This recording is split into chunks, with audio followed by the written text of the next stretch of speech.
Sky Vodka. Please drink responsibly. Pardon the interruption, but I'm Pablo Torre, and it is always an honor to guest host this show with one of my personal heroes, Tony Kornheiser. I'm Tony Kornheiser. You're too kind. It is actually my honor to work with this person. Really? Yeah. Where the hell is Wilbon? You know, you went to my wedding. It was a year ago this past weekend, actually. I did go to your wedding. Does this mean that How's that marriage working out? How's that wedding gift coming? I have 1 year, don't I? And it has passed. Great. So you didn't get it? No. Where the hell is Wilbon? Welcome to PTI, boys and girls. Wilbon has the day off, so I'm pleased to be joined by a kid in a skinny tie. Thanks. And we begin today night against Arizona. Pablo, should Thursday night games be illegal? So when we figure out the answer to this very legitimate question, I think it's important for people who are kind of against the flag footballization of football to realize who is in favor of getting rid of Thursday night football. Because now we have Doug Baldwin, but we also have Richie Incognito, who's not one of these like soft dudes, right? Right. He is the opposite of that. Richard Sherman, the guy in question here, the dude is the head of the Legion of Boom. So this is not the two-hand touch brigade advocating for this. So we should probably listen when those guys begin to express complaints about the lack of recovery time. I don't care particularly for the Thursday night game, but I'm pretty sure that the league gets $900 million a year in this contract. Do you think that players would be willing to take less salary in order to get rid of the Thursday night game? I mean, my sense of this, that the solution is pretty easy, to get rid of Thursday night and simply make it Friday night. I've never understood why high school football in Texas can keep the NFL out of Friday night. If you play Sunday and then you play Friday, it's not the same as Sunday to Thursday. People play Monday night games and then play Sunday. Right. I've never gotten this. Well, I think there is like a scientific investigation, a research question at the heart of this.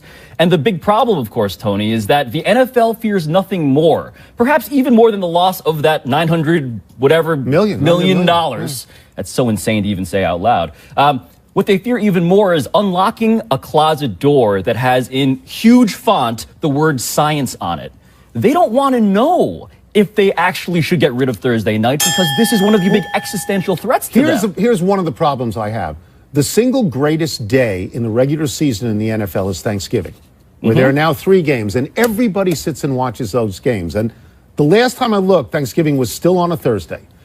And 6 teams play that. If it's terrible for those 6 to play, why do the other 26 get a pass? So that's why, I mean, maybe you could do it where out of your bye week, they arrange a schedule. Out of your bye week, you play Thursday. But I don't know. It is crazy, though. The NBA, for instance, is more progressive about scheduling adjustments because of health than the NFL is. Well, the NBA season now lasts 14 months every single year. And they don't fear science in the same way. But speaking of all of this safety stuff, there was yet another controversy from Thursday night.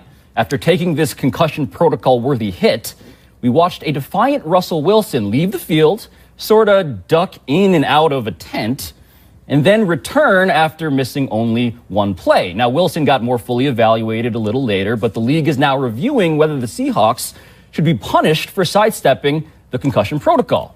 Tony, does the league have a real issue here? Well, I mean, it didn't look like much of a test, did it? No. Did it look like it was thorough? No. He later said they asked him a bunch of questions. I guess it wasn't there. It was later. And I said to you earlier, the questions are, what's your name? Who's your daddy? Is he rich like me? He just jumped back out onto the field. And if I understand the concussion protocol test completely, you have an independent doctor and a team doctor, and they determine whether you can get back on the field. I don't think that passes the smell test of that protocol. That felt like a really terrible Clark Kent turning into Superman impression. Yeah. And we should note, though, that players hate self-reporting, and fans hate self-reporting concussions, and the team obviously does, and the league, I think, probably does too because of all the terrible PR, of course.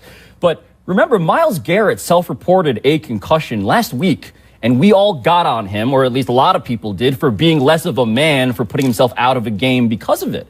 So I'm not surprised by Russell Wilson trying to avoid this. Right. It's just that we need to recoil as a collective group of football observers more when these hits happen, because we don't. In his defense, it's possible. I mean, what he said was, I took a hit in the jaw and in the neck and not necessarily to the crown of the head. The referee was doing his job. It looked like a tried, terrible it hit. seems. Right, and sent him off the field. I suspect that Seattle will be fined, and that what Seattle will say is, well, did you see him later in the game when he ran around and he made that great scramble and he completed that pass? He looked pretty good, didn't he? Looked fine. So but if there is a protocol, you have to follow the protocol. You got to do it not just on Thursday night in November, but you got to do it in the Super Bowl when it matters. If you have Richard otherwise, Sherman talking about Thursday night leading to a lack of player safety, and his own teammate is taking himself out of a safety protocol, I mean, those two things are at odds at that point. No, and we need to realize as fans, right? Like, we can watch that video and not recoil at all. If he had a bone sticking out of skin, if he had an ankle, it would be so different, and it should be the opposite way. We move now to the continuing adventures of America's new fun couple, Jerry Jones and Roger Goodell. Jones has written a letter to all the other NFL owners saying that not only is the proposed compensation for Goodell excessive, but that Falcons owner Arthur Blank in particular has failed to disclose key provisions of the extension to all the owners. Pablo, do you believe Jerry Jones is acting in the best interest of the league? I think he might be inadvertently, because we can distinguish between motive behind an action and the consequences of said action. And he here, I think, is motivated by what he always is, which is his bottom line. Ezekiel Elliott, bad for his bottom line, him being suspended by Roger Goodell. All of these things with the protests, bad.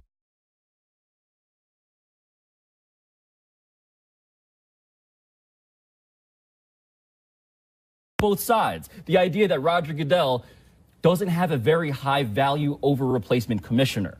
So this may be good for the league. So his war isn't as good as it ought to be. Nowhere near compared to the Adam Silvers and Rob Manfreds of the world at this point. This is clearly a food fight. Jerry Jones is kind of amazing. Blutarski, and he's throwing cream puffs all over the dining hall. But he is not inconsequential.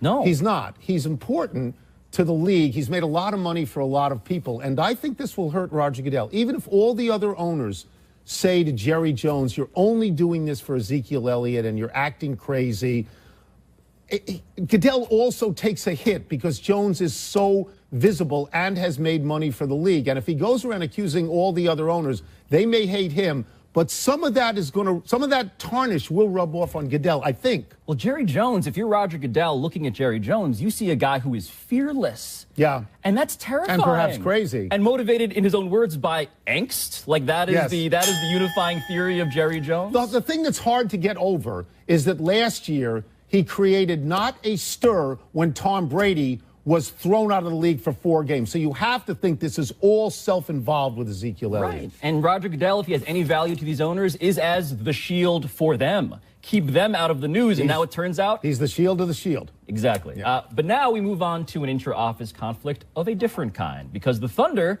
held a closed-door meeting after losing to the Nuggets last night, OKC's 4th straight loss. Russell Westbrook, you may recall, opted to sign this massive extension to stay with the Thunder this summer, as opposed to waiting and seeing what this season held.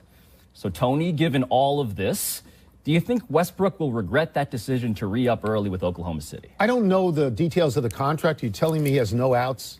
Like after X year, he has no outs? He's stuck there for the foreseeable future. Yeah, so I sit here day after day with Wilbon, and we do the Cleveland Cavaliers. It's the same story.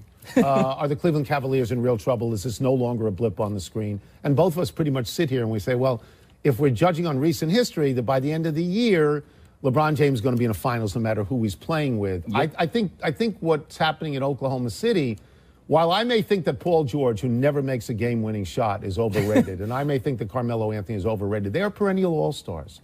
And there is an accommodation that has to be made, which Russell Westbrook is trying to make. He took 24 shots a game last year. He's taking 18 now. I just don't think after 10 or 11 games you can make any judgment. I picked this team to be the second best team in the West, and I look very foolish for that prediction. I'm just not ready to back up off of it yet. They played 11 games. It's out of 11 82. games. It's still November, and the religion that smart GMs ascribe to, and Sam Presti I would put in that category, is that talent tends to rise to the top in a league like this. 3 stars, even if the 3rd star, Carmelo Anthony, is lesser than Russell Westbrook and Paul George, tends to be a winning formula. But to your point about how many shots Russell Westbrook is taking, the hierarchy within that big 3 is what's curious, because these guys in that meeting, I hope, address the fact that Melo is currently shooting more and scoring more than the other two guys. And you got to have the pecking order of Westbrook and then George and then But don't you think that Melo. Westbrook is trying to prove that he can be for this team what James Harden became for Houston? He's still doing 10 assists a game. Yep. He's trying. Yep.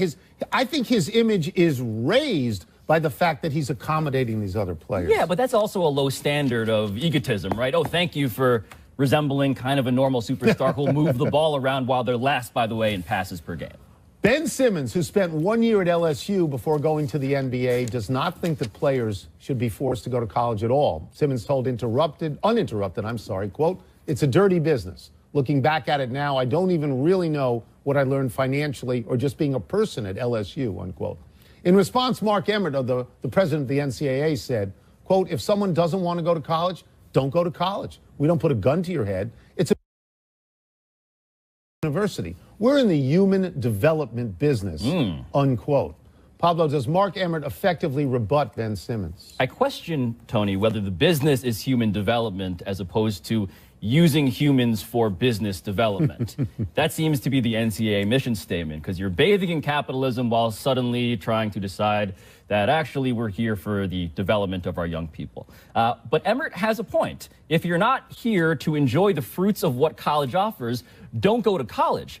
The problem is that sounds like a really transparent bluff. Because one and done is a legit conversation to have, and I don't know if the NCAA loves that rule either. But if you're going to tell every one of these recruits, if you're not here for human development, don't come, then guess what? No one's going to go who's good at basketball. I've never understood why you can't go straight to the pros. I've never understood that at all. It should be pointed out that Ben Simmons grew up, was raised all the way up through high school in Australia, and doesn't go through the AAU system, doesn't understand the system that everybody else goes through here.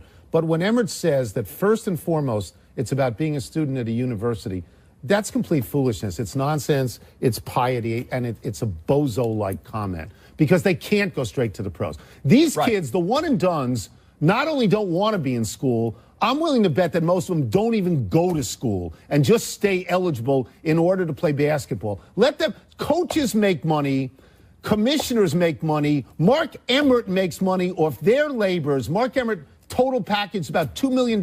Sky Vodka, part of Happy Hour.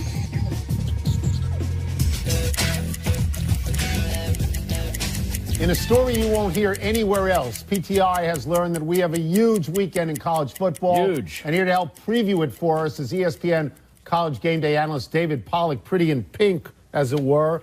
One loss, Notre Dame is at undefeated Miami. You're at undefeated Miami yourself. Notre Dame is ranked higher. Do you see Notre Dame as the clear favorite? I do. When you look at Notre Dame, they've been tested and they've answered every test, obviously minus the Georgia game early in the season. Now, that doesn't mean that their offense is going to scare everybody. Their offense is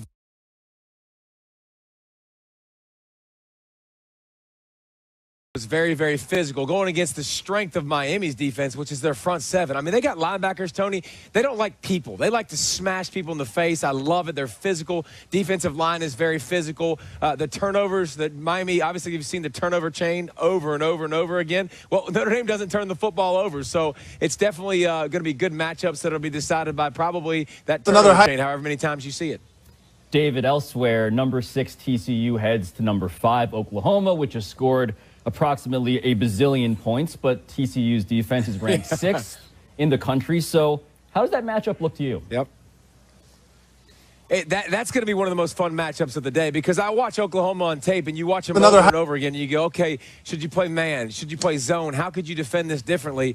And I don't know how you stop them. I really don't. I feel like Oklahoma's a team that would get 30 on Alabama, and I know that drives people crazy to say that, but a mobile quarterback gives you fits because you play man coverage. Obviously, it's tough because the DBs are running with their back to the quarterback. He gets to scramble. He gets to make plays. His ability to buy time and throw the ball down the field. He's got some big targets with Andrews at tight end. It's a big playmaker for him. They do a lot of unconventional stuff, and they do the jet sweeps, and there's so much to look at. And then there's Gary Patterson and that TCU defense. When you talk about completion percentage and making life difficult on quarterbacks, TCU TCU's completion percentage, the offenses against Gary Patterson's defense, they're completing 49% of their passes. Man. The rest of the league is 62%. So he's got everything else. He's got everything figured out as opposed to everybody else. It's going to be an amazing matchup. Baker Mayfield, Lincoln Riley versus TCU and Gary Patterson's defense.